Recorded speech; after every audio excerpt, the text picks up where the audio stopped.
Selamat bertemu kembali kepada semua pelajar geografi tingkatan 2 di seluruh Malaysia, khasnya kepada pelajar saya di SMK Gurun.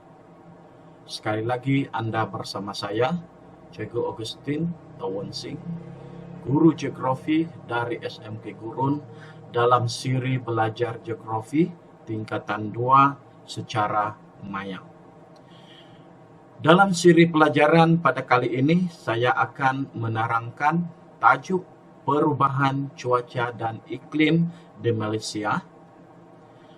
Dan tajuk ini merupakan topik terakhir di dalam pelajaran kita, bab 4, cuaca dan iklim di Malaysia. Sebelum saya meneruskan penerangan tentang topik perubahan cuaca dan iklim di Malaysia, terlebih dahulu saya akan menjelaskan kepada para pelajar istilah yang terdapat di dalam tajuk ini. Sekurang-kurangnya ada 3 istilah yang terdapat di dalam tajuk ini, yaitu yang pertama sekali, cuaca. Istilah cuaca seperti yang saya jelaskan di dalam topik pelajaran yang lepas, cuaca bermaksud keadaan atmosfera dalam satu jangka masa yang sangat singkat. Dan istilah yang kedua ialah iklim. Sama juga di dalam pelajaran yang lepas saya telah menjelaskan istilah iklim. Iklim bermaksud keadaan atmosfera dalam jangka masa yang sangat panjang, yaitu sekurang-kurangnya dalam tempoh 30 tahun. Dan istilah yang ketiga yaitu perubahan. Jadi apabila istilah perubahan digabung menjadi perubahan cuaca dan perubahan iklim, ia membawa makna yang baru. Jadi apabila kita cantum perubahan cuaca, rangkai kata ini membentuk satu istilah baru, satu rangkai kata baru yang membawa makna yang baru. Jadi apabila kita sebut perubahan cuaca, ia sebenarnya merujuk pada perubahan cuaca ekstrim yang berlaku dalam satu jangka masa yang sangat singkat. Tetapi di dalam buku teks ini, kejadian cuaca ekstrim tidak disebut, kerana perubahan cuaca ekstrim berlaku dalam satu jangka masa yang sangat singkat. Dan fenomena cuaca ekstrim ini berlaku hanya sekali dan mungkin berlaku pada masa akan datang apabila keadaan serupa yang menyebabkan kejadian fenomena cuaca ekstrim berkenaan berlaku. Dan kejadian fenomena ekstrim ini yang dikaitkan dengan perubahan cuaca berbalik kepada aktiviti manusia, yaitu aktiviti manusia ekonomi yang mengutamakan keuntungan semata-mata. Disitulah punca sebenarnya berlaku perubahan fenomena cuaca ekstrim.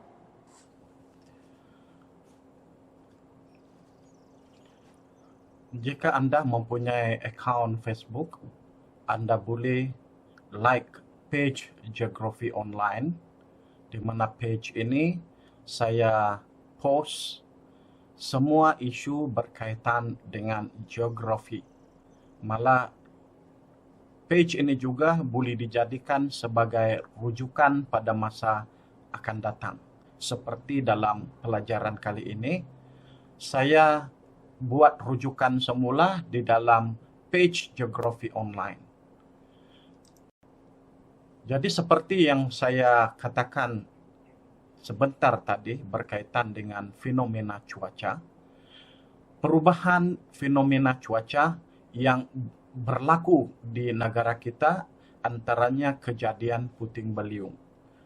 Twister atau puting beliung ini merupakan fenomena cuaca yang sering berlaku di negara-negara yang terletak di dalam kawasan latitude tinggi.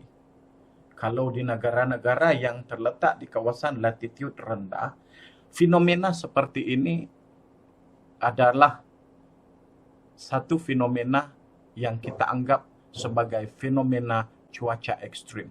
Sebab di kawasan latitude rendah, fenomena twister dan puting beliung sebenarnya tidak berlaku. Sekiranya berlaku, itu adalah merupakan satu perubahan cuaca ekstrim yang ada kaitan dengan kegiatan manusia yang menjadi punca sebab kejadian berlaku fenomena cuaca ekstrim. Jadi, kalau kita lihat di sini, sejak kebelakangan ini, fenomena seumpama ini sering berlaku seperti dalam beberapa siri kejadian puting beliung yang direkod pada tahun 2014 di beberapa tempat di negeri Kedah. Apakah kejadian ini boleh dikaitkan dengan penerokaan hutan yang tidak terkawal? Ya, jawapannya iya. Jadi kita lihat yang pertama, 4 kejadian puting beliung di Kedah baru-baru ini merupakan satu petunjuk tentang perubahan cuaca.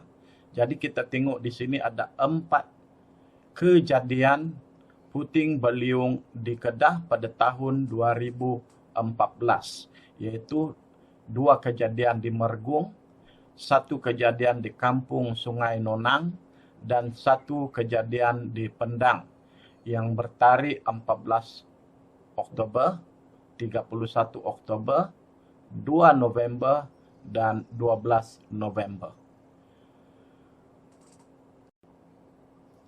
Dan ini adalah isu yang saya masukkan, kejadian cuaca ekstrim yang berlaku di Kuala Lumpur dikaitkan dengan kejadian hujan batu.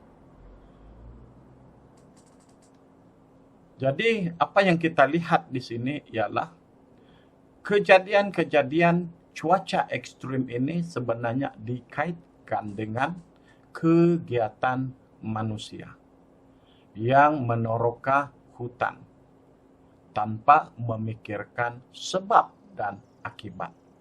Dan kita lihat satu contoh fenomena yang berlaku di negara kita yang telah saya rakam pada tahun 2016, yaitu fenomena garis badai di Sungai Petani yang berlaku pada 5 hari bulan 9 2016 pada jam 7.20 pagi. Jadi kita coba lihat kejadian ini, apa yang berlaku sebenarnya. Dalam rekaman ini Anda akan melihat pembentukan awan dalam satu garisan panjang. Dan pembentukan awan dalam satu garisan panjang ini dikenali sebagai garis badai, berlaku akibat daripada perubahan suhu secara mendadak. Kita lihat sekarang.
Dan rekaman yang berikut adalah juga merupakan rekaman fenomena garis badai yang berlaku di Beaufort pada tahun yang sama.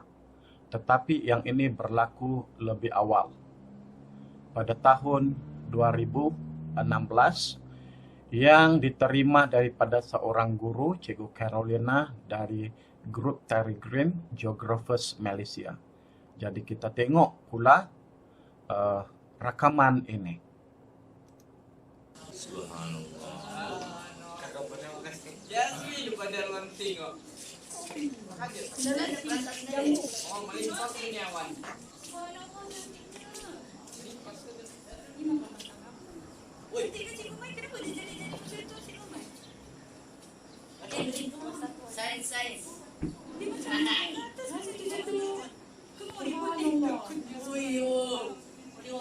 Mungkin amat nih.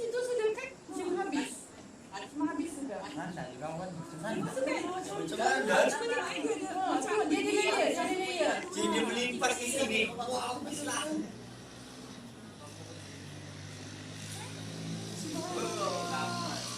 siapa lagi dari angle sini, Mas? Angle dari kamera ni lawa pula kalau gambar ini kan. Di bawah ada lain.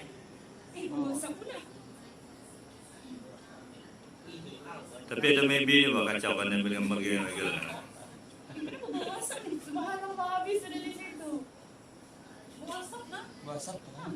Ada kau makanan tak? Ini mesti orang main marcun. Ini macam apa kita kita lah kawan. Budak dulu kan. Awan dia gitu. Dah kamu tengok orang hitam sana tu ribut itu sebenarnya, bos.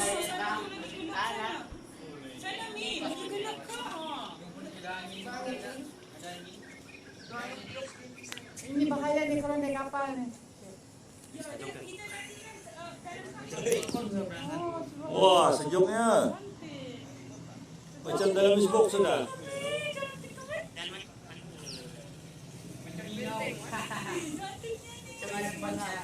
Allahu Akbar, Masya Allah. Tiba-tiba. Tsunami ni, tsunami ni, tsunami, tsunami. Awan tu bahaya cantiknya. Masya Allah.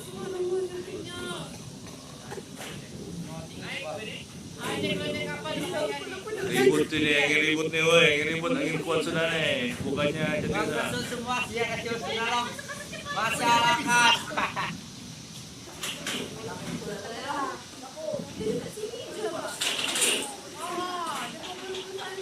Tapi awan dia tebal ni, dia ke bawah, Perasan tak?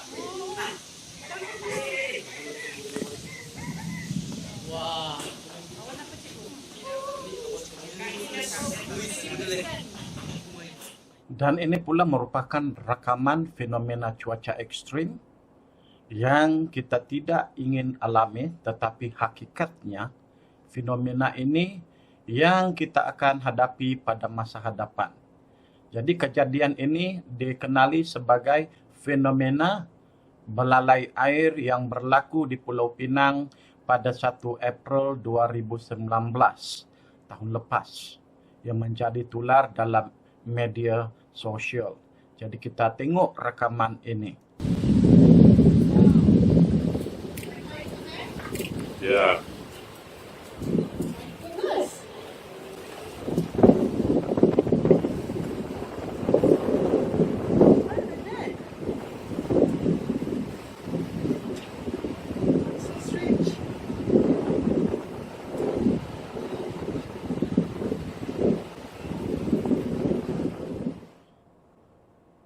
Sekarang saya akan terangkan pula berkaitan dengan perubahan iklim.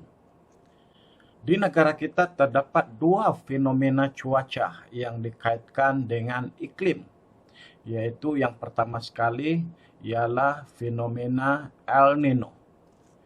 Apa yang dimaksudkan dengan El Nino? El Nino ini adalah berasal daripada bahasa Spanyol yang bermaksud bayi lelaki atau anak lelaki.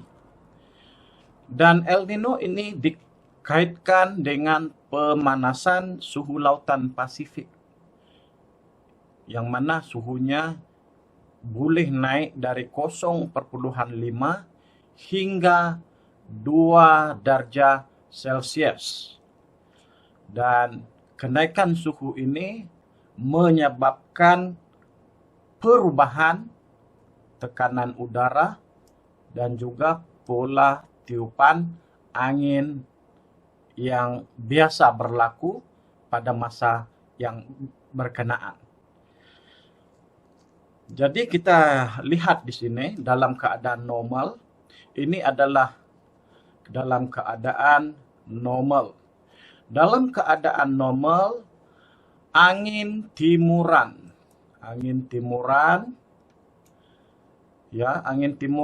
akan menolak bertiup ke arah barat lautan Pasifik, yang mana arus lautan yang panas akan ditolak ke arah Asia Tenggara, Australia, dan Papua New Guinea. Pada masa ini, pemeluapan berlaku di kawasan ini, yang membentuk kawasan bertekanan rendah. Dan pada masa ini berlaku hujan lebat di kawasan-kawasan negara-negara Asia Tenggara, Australia, dan juga Papua New Guinea. Dan dalam keadaan biasa ini, di Amerika Selatan, di sebelah barat Amerika Selatan, suhu lautan akan naik ke atas permukaan laut. Dan apabila berlaku kenaikan suhu permukaan lautan di kawasan ini, yang ini akan membantu kitaran keadaan normal musim hujan di kawasan Asia Tenggara. Jadi sekarang apa yang berlaku semasa kejadian El Nino? Sebelum saya meneruskan penerangan tentang fenomena El Nino, terlebih dahulu saya akan perjelaskan lokasi di mana fenomena El Nino ini berlaku untuk memudahkan pemahaman Anda semua. Yang pertama sekali, kawasan yang menjadi rujukan kejadian fenomena El Nino adalah Lautan Pasifik. Jadi, di negara-negara Australia, Asia Tenggara, dan Papua New Guinea dianggap sebagai kawasan barat. Barat Lautan Pasifik, dan di Amerika Selatan sebagai kawasan Timur Pasifik. Apa yang berlaku semasa fenomena El Nino ialah dalam keadaan biasa sepatutnya angin timuran yang bertiup di sepanjang garisan khatulistiwa menolak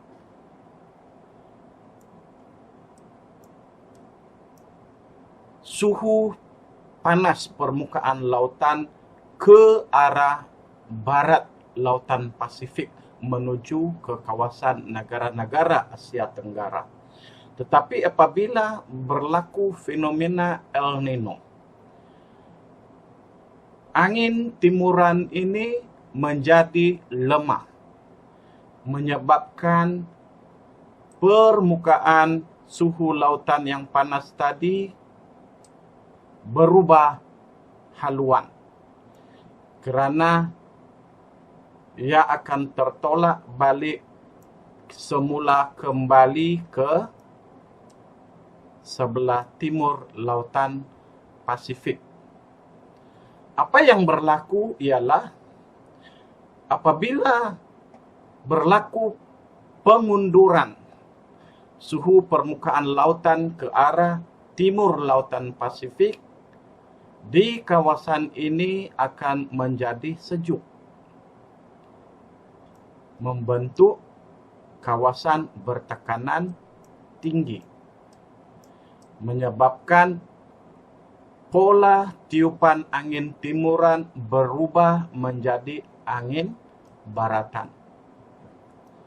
Sekarang, di timur Pasifik, yaitu di sebelah barat Amerika Selatan, yang sepatutnya pada masa ini berlaku suhu sejuk permukaan lautan. Tetapi apabila suhu panas tadi bergerak ke arah kawasan timur lautan Pasifik, menyebabkan suhu permukaan sejuk tadi ditolak turun ke dasar laut. Dan ia akan bergerak menuju ke kawasan Asia Tenggara. Menyebabkan kawasan di sini menjadi bertekanan tinggi. Yang menyebabkan proses perubahan pola tiupan angin timuran kepada angin baratan. Dan sekarang di kawasan ini menjadi bertekanan rendah. Jadi semasa kejadian El Nino, berlaku fenomena kemarau di kawasan Asia Tenggara, Papua New Guinea, dan juga di Australia. Dan berlaku banjir di kawasan Amerika Selatan, yang mana sepatutnya pada masa tiupan angin ini, sepatutnya kawasan ini mengalami musim kemarau. Dan inilah yang berlaku apabila berlaku fenomena El Nino. Fenomena cuaca yang dikaitkan dengan iklim yang seterusnya ialah fenomena La Nina. Apa yang dimaksudkan dengan fenomena La Nina ialah fenomena ini merupakan gangguan iklim yang disebabkan oleh penurunan suhu permukaan laut di bahagian tengah dan timur lautan Pasifik. Penurunan suhu lebih rendah daripada biasa berbanding dengan kawasan sekitarnya. Ini adalah fenomena La Nina. Sebenarnya fenomena La Nina ini adalah lanjutan daripada fenomena keadaan yang biasa, yang selalu berlaku. Apabila dia berlaku sedikit perubahan kepada keadaan biasa, akan menyebabkan sama ada terjadinya fenomena El Nino ataupun fenomena La Nina. Jadi sekarang kita lihat pula apa sebenarnya fenomena La Nina. Jadi dalam keadaan normal tadi, atau dalam keadaan normal, kita lihat angin yang bertiup di atas sepanjang garisan khatulistiwa akan menggerakkan arus panas lautan ke kawasan sebelah timur di kawasan barat Pasifik. Di sini akan berlaku hujan lebat karena di sini berlaku pemeluapan yang tinggi. Nah, ini adalah apa yang kita sebut sebagai keadaan biasa. Dan apa yang berlaku semasa kejadian La Nina ialah, kita tengok dalam peta yang seterusnya, semasa kejadian La Nina akan berlaku angin yang kencang di kawasan ini, yang mana arus lautan akan ditolak lebih jauh ke kawasan Asia Tenggara. Jadi kawasan ini akan membentuk kawasan tekanan rendah. Dan apa yang berlaku di kawasan Amerika Selatan, apabila di sini berlaku tekanan tinggi, tekanan rendah, dan suhu lautan menjadi panas, suhu akan turun sehingga jauh ke dasar laut. Dan suhu yang sejuk akan bergerak menuju ke Amerika Selatan dan timbul ke permukaan. Dan kawasan permukaan lautan yang sejuk tadi akan menyebar lebih jauh ke tengah lautan Pasifik, yang mana kawasan ini menjadi kawasan bertekanan tinggi. Bila kawasan ini bertekanan tinggi, dia akan tolak lagi arus panas tadi ke kawasan Asia Tenggara, menyebabkan kawasan ini mengalami hujan lebat dan juga akan berlaku banjir. Jadi semasa kejadian La Nina ini, ya sebenarnya berlaku apabila dia ada perubahan sedikit di dalam keadaan yang normal. Itu adalah La Nina.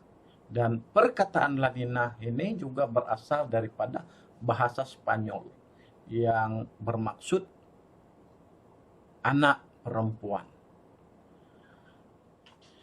Sebagai kesimpulan, di dalam pelajaran ini, kita telah melihat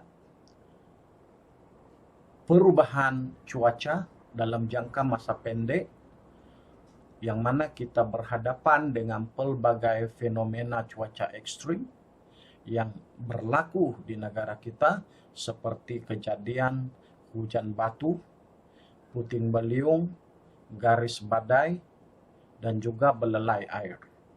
Itu adalah antara kejadian-kejadian perubahan cuaca ekstrim yang berlaku akibat daripada kegiatan manusia. Dan yang seterusnya, perubahan iklim di Malaysia yang dipengaruhi oleh dua fenomena, yaitu fenomena El Nino dan fenomena La Nina. Fenomena El Nino yang membawa keadaan kemarau di kawasan Asia Tenggara dan membawa hujan lebat di selatan Amerika Selatan. Manakala fenomena La Nina menyebabkan kejadian hujan lebat dan banjir di kawasan Asia Tenggara dan juga di Papua New Guinea dan di Australia. Sedangkan di Amerika Selatan akan berlaku keadaan kemarau. Ini perubahan cuaca ini, perubahan iklim ini dikaitkan dengan kegiatan manusia. Seperti yang kita telah pelajari di dalam pelajaran yang lepas. Sebagai pengetahuan Anda, sila tonton video berkaitan dengan La Nina dan El Nino yang saya letak di bawah sana, di bawah video ini. Dan jangan lupa untuk jawab soalan kuis juga melalui pautan yang telah saya sediakan di bawah. Sehingga kita bertemu lagi dalam siri pelajaran geografi secara maya pada masa akan datang. Selamat belajar.